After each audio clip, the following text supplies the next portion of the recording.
كل يوم في حياتنا هو معركة صغيرة. في ناس بتستسلم بدري، وفي ناس بتكمل لحد ما توصل. يمكن دلوقتي تكون حاسس إنك تعبان، إنك جريت كتير ومفيش نتيجة. بس اسمعني للنهاية. النجاح عمره ما بيجي بسهولة. النجاح مش ضربة حظ. النجاح جهد، زائد صبر، زائد إيمان بنفسك. يمكن تقع مرة واتنين وعشرة، بس صدقني النتيجة هتختلف. اسأل نفسك، هو إيه اللي هيحصل لو وقفت دلوقتي؟ ولا حاجة، تفضل زي ما انت. طب وإيه اللي ممكن يحصل لو كملت؟ هتبني مستقبل عمرك كله. طب ازاي كل خطوة صغيرة هتعملها النهاردة هتفرق معاك قدام؟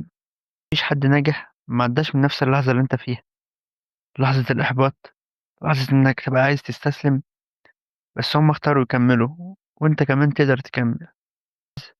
اوعى تسيب يوم يعدي من غير ما تاخد خطوة لقدام. خطوة صغيرة أحسن من إنك تفضل واقف مكانك.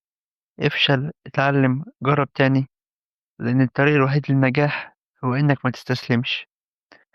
اسمعني، حياتك مش هتتغير في يوم وليلة، لكن كل يوم بتقاتل فيه بيقربك من الحلم اللي مستنيك. ما تقفش، كمل، صدقني المستقبل بتاعك يستاهل.